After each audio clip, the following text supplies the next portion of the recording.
Hello everyone, हामी चाहिँ business statistics हेरिरहेका थियौँ र यसको च्याप्टर 2 हाम्रो कलेक्सन अफ डेटा सम्बन्धी डिस्कसन गरिरहेका थियौँ र आज हामीले problems in collecting primary and secondary डाटाको बारेमा केही कुरा हेर्न गइरहेका छौँ। अब प्राइमरी र सेकेन्डरी डेटा कलेक्सन गर्दाखेरि जेनरली के हुन सक्छ त केही प्रब्लम्सहरु आउन सक्छन् र के प्रब्लम्सहरु आउन सक्लान् भन्ने कुराहरु आज हामी थोरै डिस्कसन गर्न गइरहेका छौँ। सुरुमा चाहिँ हामीले प्राइमरी डेटा कलेक्सन गर्दाखेरि मैले यो हेडिङमा के बुझ्नु भने मैले प्राइमरी डेटा लेख्नुको कारण यहाँनेरि प्राइमरी डेटामा के प्रब्लम्स आउँछ होला त डेटा कलेक्ट गर्दा भन्ने कुराहरु हो। अब प्रब्लम्सहरु के आउन सक्छ त भन्दा because of the difference between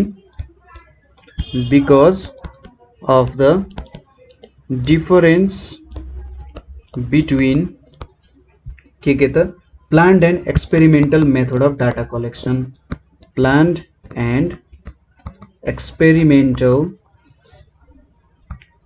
method of data collection।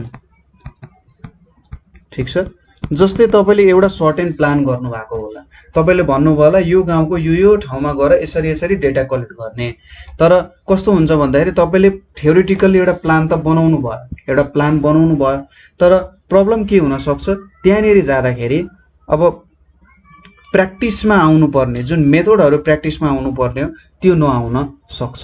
जस्तै इन्भेस्टिगेटरहरुले इन्टरभ्यूको मेथडबाट चाहिँ के गर्ने भए डाटाहरु कलेक्ट गर्ने भए। ठीक छ, के हुन सक्छ इन्टरभ्यूको मेथडबाट चाहिँ डेटा कलेक्सन गर्ने भने एउटा प्लान बनाइयो, यस्तो खालको क्वेशन्सहरु सोध्ने हैन, र यस्तो खालको सायद एन्सर्सहरु आउला हैन, एन्सर्सहरु त जे पनि आउन सक्छ भनेर। जस्तै तपाईले ड्रग एब्युज अथवा ड्रग एडिक्सन सम्बन्धी नै गर्न खोजिराख्नु भएको छ भने तपाईले पर्सनली इन्टरभ्यू गर्न चाहिराख्नु भएको छ। यसरी पर्सनल इन्टरभ्यू गर्दाखेरि त्यो ड्रग एब्युजमा फसेको मान्छेहरुले इन्टरभ्यू नदिन पनि सक्छन् हैन। किन म इन्टरभ्यू दिने हैन, मैले इन्टरभ्यू दिएर के हुन्छ, अर्को मान्छे छ अर्को मान्छेलाई गएर सोध्नुस् भनेर तपाईलाई भन्न सक्छ। सो यसरी थ्योरेटिकली प्लान बनाउँदा र त्यसलाई प्र्याक्टिकली एप्लाई गर्दाखेरि यस्तो खालको प्रब्लम्सहरु आउन सक्छ र त्यहाँनेरि तपाईले रिपिटेडली जाँदा पनि त्यो इन्फर्मेन्ट्सहरुले चाहिँ तपाईलाई इन्फर्मेसन दिन नसक्छन्। र ठीक छ, तपाईसँग भेटी पनि हाले भने पनि तपाईको क्वेशन्सहरु अलि प्रेसिङ खालको हुन सक्छन्, उनीहरुको भित्री कुराहरु पनि जान्न खोज्न सक्ने हुन सक्छ।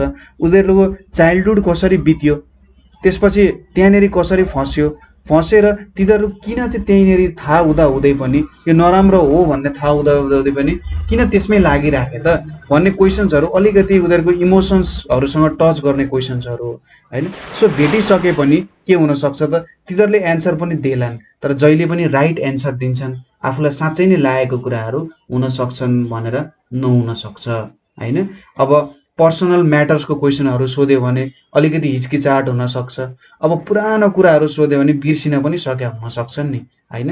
तपाईले त प्लान बनाउनु भएको छ, पास्ट क्वेशन्सहरु पनि सोध्ने हो, एक्जाम लिने हो भनेर, तर के हुन सक्छ उनीहरुले बिर्सिन सक्छन्।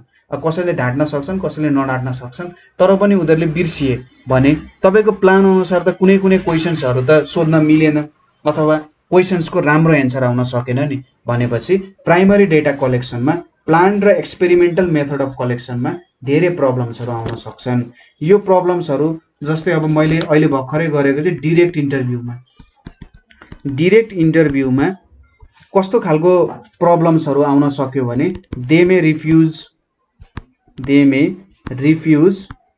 टु एन्सर हैन, they may refuse to answer. पहिलो प्रब्लम त यो भयो, तिनीहरुले रिफ्युज गर्न सक्छन् भन्ने कुरा भयो है। तिनीहरुले चाहिँ एन्सर गर्न हैन, मलाई एन्सर दिन मन छैन भनेर तिनीहरुले रिफ्युज गर्न सक्छन्। दोस्रो भनेको के हुन सक्छ त enable to answer all questions, सबै क्वेशन्सहरु अनेबल हुन सक्छन्। यसको कारणहरु भनेको के हुन सक्छ त पर्सनल म्याटर्सहरु हुन सक्छन्। अब जो पाएदै मान्छेले आफ्नो सबै पर्सनल कुरा सुनाएर हुन्छ त, इन्भेस्टिगेटर त डाटा कलेक्ट गर्न गएको हो, पछि उसले लाइफमा उसले के काम गर्छ त, उसलाई के फाइदा गर्छ त, उसले कुरा सुन्छ, जान्छ, डाटा कलेक्ट गर्छ, पब्लिश गर्छ, हो त्यस्तो कुरा सोच्न सक्छन्। अथवा मेमोरी क्वेशन्सहरु हुन्छ नि, मेमोरी क्वेशन्सहरु तपाईले सोधेर उनीहरुले बिर्सिन सकेको हुन सक्छन्। त्यसैगरी यहाँनेरि अब सपोज तपाईले मेल्ड क्वेशनर मेथड युज गर्नुभयो रे, तपाईले एउटा प्लानिङ गर्नुभयो, यस्तो खालको क्वेशनरहरु बनाइन है, बनाउने र त्यो क्वेसनहरु पठाउने, त्यो क्वेसनहरु पठाएर तिनीहरुले यस्तो यस्तो खालको एन्सर्सहरु दिन्छन् होला भन्ने कुराहरु आउन सक्छन्। र त्यसमा प्रब्लम के आउन सक्छ भन्दा एन्सरहरु भेग हुन सक्छन्, क्लियर नहुन सक्छन् अथवा इनकम्प्लिट इन्फर्मेसन पनि दिन सक्छन् हैन। इनकम्प्लिट इन्फर्मेसनहरु दिन सक्छन्। तपाईले उनीहरुको पारिवारिक कन्डिसन कस्तो थियो भनेर सोध्नु भयो अरे उनीहरुले चाहिँ भन्छन् घरमा पैसा थिएन भन्ने कुरा। अब सबैको कन्डिसनहरु सेम हुन्छ भन्ने छैन हैन। कसैको घरमा इकोनोमिक कन्डिसन लो होला तर सबै इकोनोमिक कन्डिसन लो भएको मान्छेहरु ड्रग एब्युजमा त छिर्दैनन् नि हैन। भनेपछि यहाँनेर इनकम्प्लिट यस्तो खालको एन्सरहरु आउन सक्छ जसको केही पनि युज छैन। उनीहरुले एउटा जेनरल सबैको प्रब्लमलाई त भने तर आफू चाहिँ किन त्यसमा छिरे भन्ने कुराहरु बुझाउन सकेनन्। त्यसैले पहिलो प्रब्लम भनेको के हुन सक्छ, तपाईले जस्तो प्लान गर्नुभयो त्यस्तै खालको एक्सपेरिमेन्टली त्यसलाई एप्लाई गर्न सकिन्छ भन्ने छैन। यो पहिलो एउटा एकदमै ठूलो इम्पोर्टेन्ट प्रब्लमै भनौँ यसलाई त, मैले इम्पोर्टेन्ट प्रब्लमै भने यसलाई। दोस्रोमा के आउन जान्छ त भन्दाखेरि रेस्पोन्डेन्ट्सहरु चाहिँ, रेस्पोन्डेन्ट्स भनेको हाम्रो इन्फर्मेन्ट्सहरु नै, रेस्पोन्डेन्ट्सहरु चाहिँ आर अनविलिङ माथिकै एउटा प्रब्लम आयो, are unwilling to supply information about certain matters. ठीक छ, सर्टेन म्याटर्सहरुमा चाहिँ इन्फर्मेसन्सहरु उनीहरुले प्रोभाइड गर्न चाहँदैनन्। ठीक छ, सर्टेन म्याटर्सहरु सम्बन्धी इन्फर्मेसन्सहरु उनीहरुले प्रोभाइड गर्न चाहँदैनन्। जस्तै उनीहरुको ह्याबिटहरुको बारेमा हैन, जस्तै के को बारेमा हुन सक्छ त ह्याबिटहरुको बारेमा, इन्कमहरुको बारेमा हैन, त्यसैगरी एजको बारेमा, त्यसैगरी प्रपर्टीको बारेमा उनीहरुले इन्फर्मेसन दिन नचाहने हुन सक्छन् हैन। यस्तो कुराहरु आउन सक्छन्। अथवा तिनीहरुले एन्सर दिए पनि कस्तो एन्सर दिन्छ त भन्दा they may suppress correct answer, they may suppress correct information. ठीक छ, तिनीहरुले चाहिँ करेक्ट इन्फर्मेसनहरु सप्रेस गर्न सक्छन् और गिभ रङ एन्सर। ठीक छ, तिनीहरुले रङ एन्सर पनि के गर्न सक्छन्, दिन सक्छन् हैन। यो दुईटा कुराहरु हुन सक्छन्। त्यसैगरी थर्डमा हाम्रो के छ त भन्दा थर्डमा चाहिँ जस्तै इलिटरेसीको कारण हैन, इलिटरेसीको कारण पनि हुन सक्छ।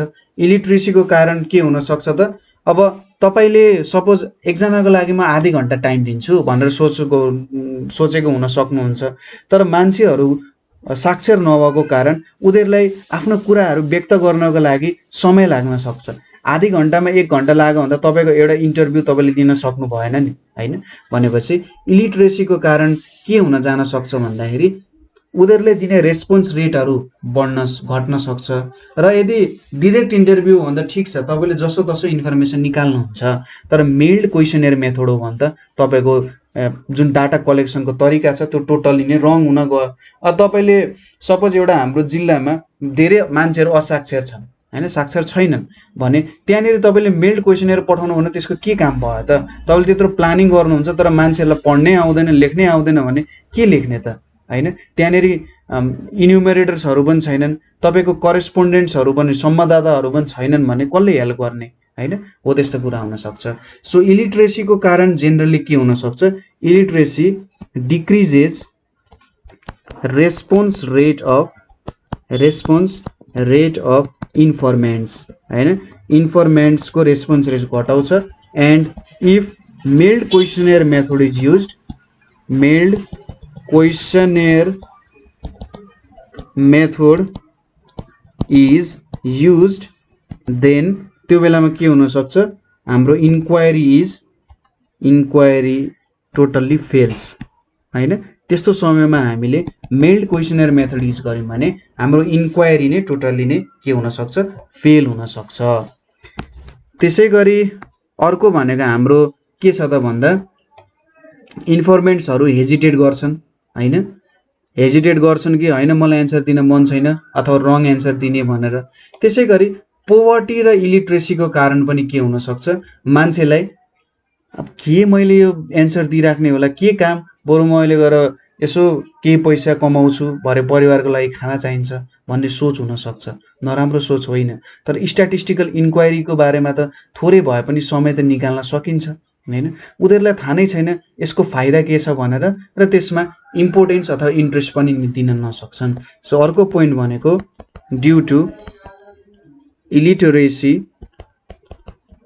इलिटरेसी एन्ड पोभर्टी ठीक छ के हुन सक्छ they don't know the importance of inquiry and may not show any interest in it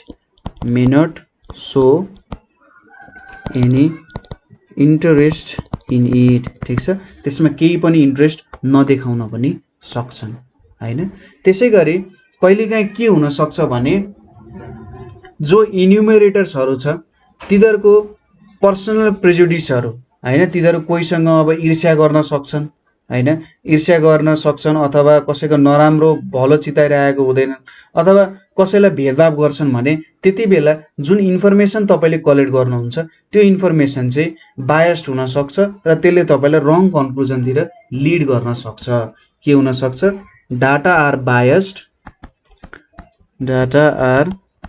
biased due to personal prejudices or selfish motives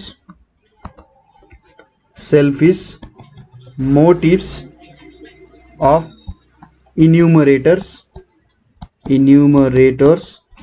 or respondents हैन जसले इन्फर्मेसन दिइरहेछ respondents so data becomes hard to verify जुन data आएको छ त्यसलाई verify गर्नको लागि एकदमै गाह्रो हुन सक्छ त्यो अर्को प्रब्लम भयो त्यसैगरी अर्को भनेको के हुन सक्छ त भन्दाखेरि कुनै इन्क्वायरीको लागि एकदमै जुन हामीले स्कोप सोचिरहेछौं ठूलो स्कोप हुन सक्छ त्यो स्कोप ठूलो भइसकेपछि त्यसमा तपाईलाई म्यान पावर पनि धेरै लाग्यो हैन पैसा पनि धेरै लाग्यो टाइम पनि धेरै खर्च हुने भयो हैन र जुन अर्गनाइजेसनबाट तपाईले स्ट्याटिस्टिकल इन्क्वायरी गरिराख्नु भएको छ उसको फाइनान्शियल पोजिसन वीक हुन सक्छ हैन फाइनान्शियल पोजिसन वीक हुन सक्छ त्यसको कारण के हुन सक्छ त तपाईले इन्भेस्टिगेसन मजाले कन्डक्ट नगर्न सक्नुहुन्छ हैन र यदि तपाईले लामो समयसम्म इन्क्वायरी गरिराख्नुभयो ठीक छ यो पहिलो वर्ष तपाईले इन्क्वायरी गर्नुभयो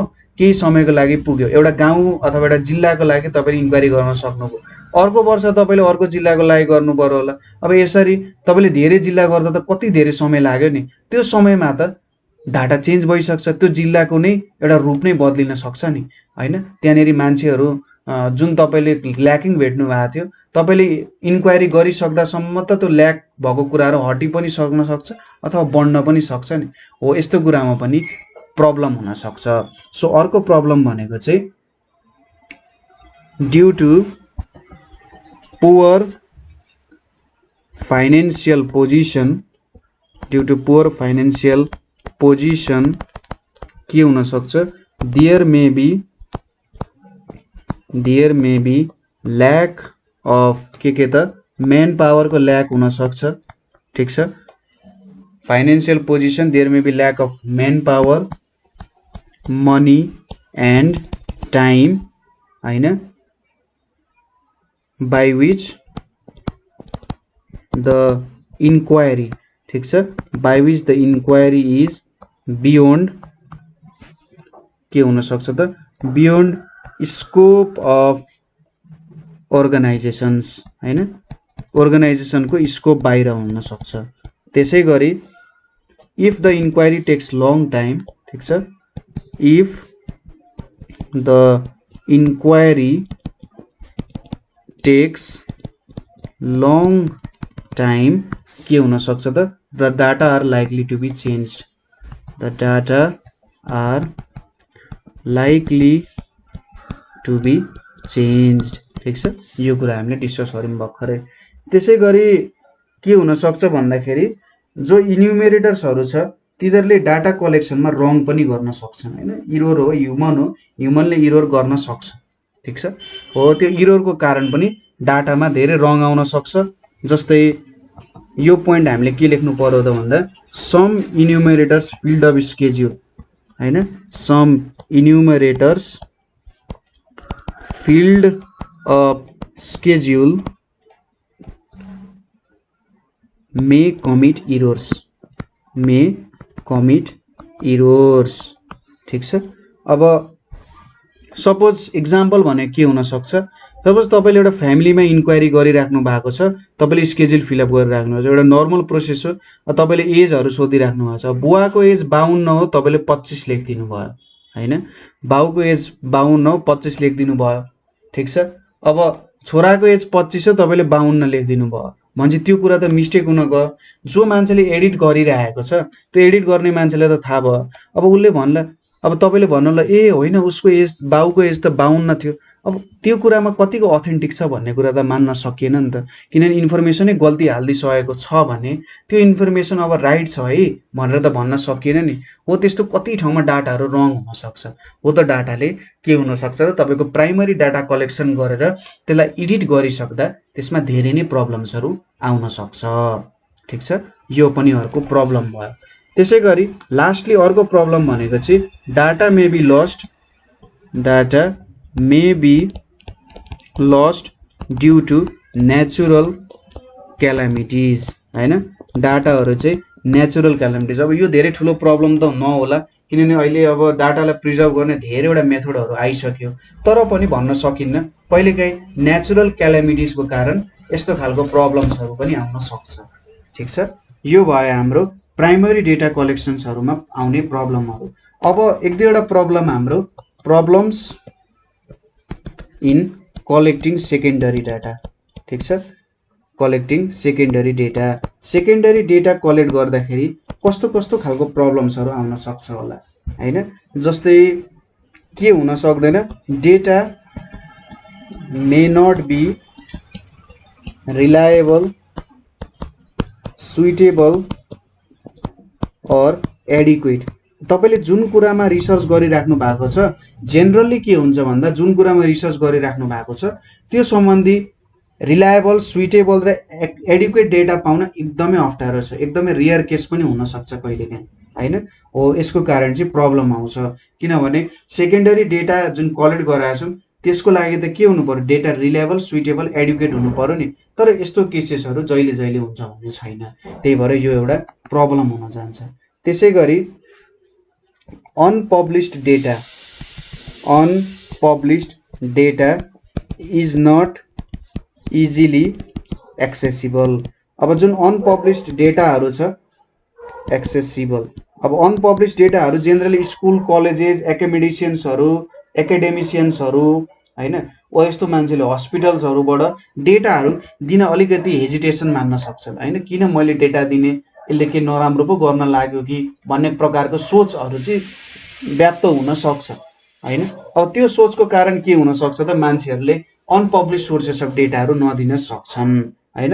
र सेकेन्डरी डेटामा तपाईलाई त चाहिरहेको हुन्छ होला, स्कुल्सहरु सम्बन्धी रिसर्च गरिराख्नु भएको छ भन्दा स्कुल्सको डेटाहरु चाहियो, तर स्कुल सबै स्कुल्सले तपाईले डेटा दिन्छ भन्ने त छैन नि। ओ स्कुल्सहरुले डेटा नदिएपछि तपाईको जुन स्ट्याटिस्टिकल इन्क्वायरी छ त्यो त फेल हुने भयो। त्यसैले यो अनपब्लिश्ड डेटाहरु जुन तपाईको लागि एकदमै इम्पोर्टेन्ट छ त्यो तपाईले पाउन नसक्नुहुन्छ हैन, नदिन सक्छन् मान्छेहरुले। अब कसरी पाउने भन्ने कुरा तपाईले सोच्नु पर्ने हुन्छ। सो यहाँनेरि हामीले केही प्रब्लम्सहरु हेर्यौं। अब यो प्रब्लम्सहरु जेनरल प्रब्लम्सहरु नै हुन्। अब यो प्रब्लम्सहरुसँग जुझेर तपाईले चाहिँ प्राइमरी डेटा कलेक्ट गर्ने, सेकेन्डरी डेटाहरु कलेक्ट गर्नुपर्ने हुन्छ ठीक छ। सो यही सँगै हाम्रो चाहिँ कलेक्सन अफ डेटा भन्ने च्याप्टर पनि सकिन्छ। कुनै ठाउँमा तपाईले बुझ्नु भएन, कुनै ठाउँमा तपाईलाई प्रब्लम भयो अथवा यो टपिकमा चाहिँ अझै धेरै बुझाइदिए राम्रो हुन्थ्यो जस्तो लाग्छ भने तपाईहरुले हामीलाई कमेन्ट गर्न सक्नुहुन्छ। त्यसैगरी तपाईहरुले हाम्रो फिडब्याक फर्महरु पनि भर्न सक्नुहुन्छ हैन, कस्तो लाग्यो भन्ने कुराहरु हैन। त्यसैगरी तपाईहरुलाई कन्ट्रिब्युसन गर्न मन छ हैन, मलाई पनि नेपालको फ्री एजुकेसनको लागि केही कन्ट्रिब्युसन गर्न मन छ, नेपाली स्टुडेन्ट्सहरुको लागि केही दिन मन छ। अब म्यानेजमेन्टको स्टुडेन्टहरु त कति धेरै हुनुहुन्छ, उहाँहरु देशभरमै म्यानेजमेन्टले भरिएको छ। उहाँहरुलाई हैन मैले यो टपिक राम्ररी बुझेको छु, यो टपिक चाहिँ मैले राम्रो एक्सप्लेनेसन गर्न सक्छु जस्तो लाग्छ भने तपाईहरुले हाम्रो कन्ट्रिब्युटरको फर्म फिलअप गरेर त्यो टपिकहरु सम्बन्धी एउटा राम्रो भिडियोहरु बनाएर कन्ट्रिब्युट गर्न सक्नुहुन्छ। तपाईको भिडियो देशभर पुर्याउने काम चाहिँ हाम्रो हुन्छ है ठीक छ। किनभने एजुकेसनमा दिएपछि नि एकचोटी तपाईले दिएको कुरा जिन्दगी भरि नै रहन्छ। तपाईले पैसा एकचोटी दिनु होला, दुईचोटि दिनु होला, त्यो त्यति समयको लागि मात्रै हुन्छ। तर जब तपाईँले कसैलाई एजुकेसन दिनुहुन्छ त्यो सधैँभरिको लागि रहन्छ। ठिक छ। So thank you for watching. र लास्ट एउटा नम्बर पनि छ है, 9849595895, यो नम्बरमा पनि कल गर्न सक्नुहुन्छ।